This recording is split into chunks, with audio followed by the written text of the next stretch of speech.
કરીએ તો બનાસકાંઠાના કેટલાક વિસ્તારોમાં હજુ પણ જળબંબાકાર છે। વરસાદના વિરામ બાદ પણ પાણીનો જમાવડો। વાવના માળકા ગામમાં નદી વહેતી હોય તેવા દ્રશ્યો। માળકા ગામમાં પાણીનો ધસમસતો પ્રવાહ યથાવત છે। વરસાદે વિરામ લીધો છે, પરંતુ હજુ શાળાઓ, ગામના ઘરોમાં પાણી નથી ઓસર્યા। 6-7 દાડાથી પાણી આનું લગાતાર ચાલુ જ છે। મુખ્યમંત્રી આવ્યા હતા, શું વાત કરી, એમને શું કહ્યું આ નિકાલ, પાણી નિકાલમાં? મુખ્યમંત્રી આવ્યા હતા, ગામના આગેવાનોએ બધાએ રજૂઆત કરી કે આ પાણીનો નિકાલ કરો તત્કાલે, જેમ બને એમ। મુખ્યમંત્રીએ કીધું કે જેમ બનશે એમ બધું નિકાલ કરી દઈશ। એક 2015 માં આવ્યું, 2017 માં આવ્યું, 2019 માં આવ્યું, 2025 માં આવ્યું। આવું પાણી કાયમી આડ્યું આવે છે। અત્યારે હાલમાં એટલી હેરાનગતિ છે ને, આ ડાલો લઈને બારું દવરાતું નથી। આ ડાલામાં પાણી ભરાઈ ગયું તો હમું કરાવવા ગયો તો 15,000 રૂપિયા ખર્ચી નથી પાછો આવ્યો હતો। કોકને બારું લઈ જવું તો શું લઈ જઈ શકું? આવી પરિસ્થિતિ ખરાબ છે। 15 દાડા 10 દાડાથી તો માલિક બારું નીકળાય એવું નથી। અત્યારે હાલ નદીના જેવું પાણી હેડે હારું। પૂરનો આજે 8મો દિવસ, દ્રશ્યો આપને બતાવીશ। જ્યાં નજર કરો ત્યાં પાણી જ પાણી। આ છે વાવ તાલુકાનું માળકા ગામ। આ ગામમાં જ્યારે જ્યારે વરસાદ આવે છે ત્યારે આ ગામમાંથી નદી જેવો પ્રવાહ ચાલતો થાય છે। આજે 8મો દિવસ છે અને ગામમાંથી નદી જેવો પ્રવાહ અત્યારે પણ ચાલી રહ્યો છે। સમગ્ર ગામના જે રસ્તાઓ છે, 3 રસ્તા હોય કે ગામનું ગોદરું હોય, તમામ રસ્તાઓ પર અત્યારે નદી જેવો પ્રવાહ ચાલી રહ્યો છે અને પાણી જ પાણી જોવા મળી રહ્યું છે કે જાણે એવું લાગી રહ્યું છે કે આ સમગ્ર ગામ છે એ ગામ જ આ નદી વચ્ચે આવેલું હોય છે। 2015 હોય, 17 હોય, બિફોર જો હોય કે પછી આ અત્યારનો જે વરસાદ હોય, આ ગામના દ્રશ્યો જ્યાં નજર કરો ત્યાં પાણી જ પાણી। પાણી વચ્ચે આ માળકા ગામના લોકો જીવન જીવવા અત્યારે જોવા મળી રહ્યા છે। ગુજરાતના મુખ્યમંત્રી દ્વારા પણ આ ગામની મુલાકાત લેવામાં આવી હતી અને આ પાણીનો કાયમી નિકાલ થાય તે માટે ગામ લોકો સાથે ચર્ચા કરવામાં આવી હતી। હવે જોવાનું એ રહ્યું કે આ ગામમાંથી ક્યારે પાણીનો નિકાલ થાય છે અને ક્યારે આ ગામનું પાણી બંધ થાય છે। કિશોર તુવર, ન્યૂઝ 18 ગુજરાતી, માળકા, વાવ। IMCA ક્લબમાં બ્યુટી કોન્ટેસ્ટનું આયોજન કરાયું હતું। આ કાર્યક્રમમાં મિસ વર્લ્ડ ઇન્ટરનેશનલ 2025ના વિજેતા શ્વેતા દેસાઈ પણ ખાસ ઉપસ્થિત રહ્યા હતા। બ્યુટી કોન્ટેસ્ટમાં ગુજરાતભરમાંથી 100થી પણ વધારે સ્પર્ધકો ભાગ લઈ રહ્યા છે। સ્પર્ધામાં બેસ્ટ પરફોર્મ કરનાર યુવતીઓની પસંદગી કરવામાં આવશે અને સિલેક્શન બાદ તેમને મોડેલ બનવાની તક મળશે। તો YMCA ક્લબમાં બ્યુટી કોન્ટેસ્ટનું ખાસ આયોજન કરવામાં આવ્યું હતું। મિસ વર્લ્ડ ઇન્ટરનેશનલ 2025ના વિજેતા પણ હાજર રહ્યા હતા। ઉલ્લેખનીય છે કે સ્પર્ધામાં બેસ્ટ પરફોર્મ કરનાર યુવતીઓની પસંદગી કરવામાં આવશે અને સિલેક્શન બાદ તેમને મોડેલ બનવાની તક પણ મળશે। તો YMCA ક્લબમાં આ બ્યુટી કોન્ટેસ્ટનું આયોજન હતું, જેમાં ગુજરાતભરમાંથી 100થી પણ વધારે સ્પર્ધકોએ ભાગ લીધો। બહુ જ મહેનત તો કરી હતી, પણ I just went with the flow. मैंने कहा कि let me try this. It's hard. It's not easy. But yeah, it succeeded. Second time हम अहमदाबाद आए हैं गुजरात ऑडिशंस के लिए। पिछली बारी यहाँ से 4 विनर्स निकले हैं जिन्होंने बहुत ही बेहद तरीके से और इंडिया को प्राउड किया है। પાટણના સાંતલપુર પંથકમાં પૂરના પ્રકોપે હાહાકાર મચાવ્યો છે। ખેતરો પાણીમાં ગરકાવ થયા છે। ખેડૂતોની મહેનત પાણીમાં વહી ગઈ છે। મોટા પ્રમાણમાં ઊભો પાક નષ્ટ થયો છે। જમીન ધોવાઈ ગઈ છે। રવિ સિઝન માટે પણ ખેતરો અનુકૂળ રહ્યા નથી। ન્યૂઝ 18ની ટીમે પંથકમાં જઈને સ્થિતિનો ચિતાર મેળવ્યો છે।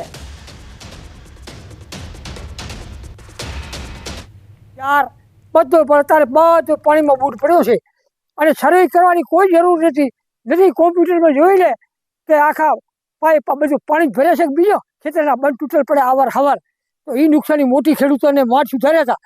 કોમ્પ્યુટર પાવડા હકાવી અને વળી એની દશા આવી, એટલે ખેડૂતોને અત્યારે પેમાલી છે। લીમગામડાના ખેડૂતો હાલ પાયમાલ થઈ ગયા છે। માલધારીઓ અને ખેડૂતો પાયમાલ, બહુ નુકસાન છે મોટું। આખા સાંતલપુર તાલુકામાં છે, પણ લીમગામડામાં બહુ નુકસાન છે મોટું। બરાબર, ખેડૂતોને 100% સહાય આપે એવી સરકાર શ્રીને મારી વિનંતી છે। પાણી વરાપે મગસર મહિનામાં, પોહ મહિનામાં, એટલે રવિ સિઝને પણ લઈ શકશે નહીં। એટલે ખેડૂતને આ વર્ષ થયેલ છે ટાઢો દુષ્કાળ। ઓલો નવર હે તો ઓલો દુષ્કાળ, આ ઠંડો દુષ્કાળ, એમ અતિવૃષ્ટિ. એટલે આવા ટાઈમે જો કાંઈ સરકાર સહયોગ કરશે તો જ ખેડૂત જીવી શકશે, ને કે ખેડૂતને જીવવું અત્યારે મુશ્કેલ છે. ટ્રેક્ટરના કમસે કમ 30,000 થી 35,000 રૂપિયા ખર્ચો થાય વાવેતર કરો. તમે અડદ વાવો, એરંડા વાવો, કે બીટી કપા વાવો, કે ગવાર વાવો, આ બધો જ પાક અમે ઊભો તૈયાર કરીને રાખ્યો હતો, અને ઉપરથી વરસાદ પડ્યો એટલે બધો જ પાક રહ્યો એ નિષ્ફળ ગયો. ને જેમ 2017માં જેમ પૂર આવ્યું હતું પાણીનું, એવી સ્થિતિ આજે ધોણ વધારે છે જમીન, કે 4 થી 5 વર્ષ તો આ જમીન ધોણ થઈ ગઈ, કાંઈ મોલ જ ઉગશે નહીં. ખેડૂતોનું કહેવું છે કે 1 હેક્ટરે 25 થી 50,000 રૂપિયાનો ખર્ચ કરીને ઊભો કર્યો પાક પૂરના કારણે એક ક્ષણમાં નષ્ટ થયો છે પાક. પશુપાલકો પણ કફોડી હાલતમાં છે. ઘાસચારો પૂરમાં તણાઈ ગયો છે. પશુઓ ભૂખ્યા છે અને દૂધ ઉત્પાદનમાં 30 થી 35% ઘટાડો આવ્યો છે.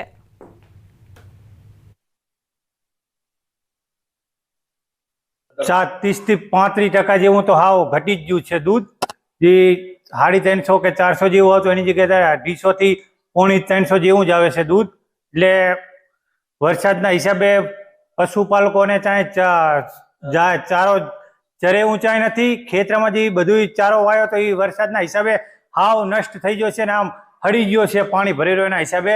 એટલે અત્યારે ખેડૂતોને તો કોઈ ઘાસચારો ખવડાવ્યું કોઈ રહ્યું જ નથી. પાણી ભરું ચા જવાય એમ નહીં. કેટલા વાગે નીકળ્યા ઘરેથી? ઘરેથી 9 વાગે.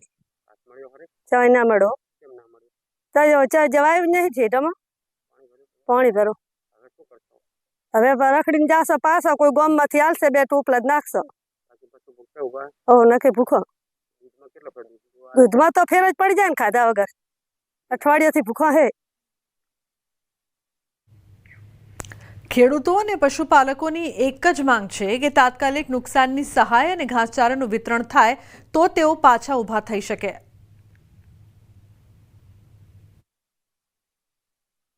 સાતલપુર પંથકમાં સતત 36 કલાક વરસાદના કારણે પૂર જેવી સ્થિતિનું નિર્માણ થયું છે અને આ વિસ્તારના ખેડૂતો ક્યાંક પાયમાલ થઈ ગયા છે તેવા દ્રશ્યો સામે આવે છે. દ્રશ્યો હું તમને બતાવીશ.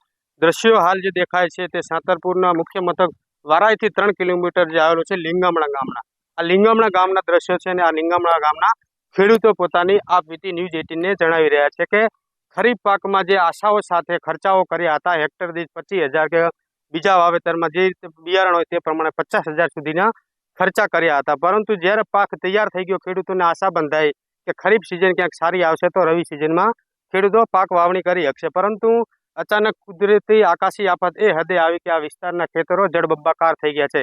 વરસાદને વિરામ લીધા ને આજ 7મો દિવસ છે, પરંતુ હજી પણ અત્યારે જે ઊભા છે તે આપણે ઊંચાળો ખેતર છે તો પણ અહીંયા ઢીચણ ઉપર પાણી ભરાયેલા છે. એટલે કે જ્યારે અંદર જઈએ તો ગળાડૂબ પાણી હાલની સ્થિતિએ ખેતરમાં ઊભા છે. આ વિસ્તારમાં ખેડૂતોએ ખરીફ પાકમાં અડદ, ગવાર, તુવર સહિત કઠોળના પાકો વાવેતર કર્યા હતા, તેમજ એરંડા, દિવેલા સહિતનો પણ આ વિસ્તારમાં વાવેતર થયો હતો, પરંતુ આકાશી આફતે ખેડૂતોની તમામ આશાઓ પર પાણી ફેરવી દીધો છે અને હવે ખેડૂતોનો એક જ સહારો વધ્યો છે સરકાર. ખેડૂતો અત્યારે સરકાર પાસે એ માંગ કરી રહી છે કે સરકાર સર્વે કરે તો પશુ મૃત્યુ અને ઘર વકરી મકાનો જે પડી ગયા છે તેનું સહાય કરે, પરંતુ સામે ખેડૂતોને કેટલું નુકસાન છે, કયું વાવેતર એનું સર્વે ના કરે, કારણ કે ખેતરોમાં જવાની સ્થિતિ જ હાલ નથી. તો સરકારના તંત્રના અધિકારીઓ ખેતરે સુધી કઈ રીતે પહોંચી સર્વે કરશે? એટલે ખેડૂતોનું કહેવું છે કે સરકારને ખબર જ છે કે કોણ ખેડૂત છે અને કોણ નથી. એટલે કે કોમ્પ્યુટર ઉપર જે નોંધાયેલા ખેડૂતોને તમામને ખાતામાં જ સીધી સહાય આપે તો ખેડૂતોને સત્વરે એટલે કે તાત્કાલિક એમને સહાય મળે. સાતલપુર પંથકના તમામ ખેતરોમાં કમરથી ઉપર પાણી ભર્યા છે, તમામ પાક નષ્ટ જોવા મળી રહ્યા છે અને હાલની સ્થિતિ લીંગામણા ગામનો ગ્રાઉન્ડ ઝીરો હતો, જ્યાં પણ ખેડૂતો પોતાની આપવીતી જણાવી રહ્યા છે. અશરફ ખાન, ન્યૂઝ 18, પાટણ. બનાસકાંઠા જિલ્લાના દાંતીવાડા ડેમ 90% ભરાયો. ડેમ ભરાતા રેડ સિગ્નલ જાહેર કરાયું છે. ડેમનું રૂલ લેવલ 601.90 ફૂટ, જ્યારે હાલનું લેવલ 600.55 ફૂટ. ઉપરવાસમાંથી 1808 ક્યુસેક પાણીની આવક. હાલ પાણી છોડવામાં આવી રહ્યું નથી. બનાસ નદી કાંઠા તથા નીચાણવાળા વિસ્તારોના નાગરિકોને તકેદારી રાખવા તાકીદ કરવામાં આવી છે.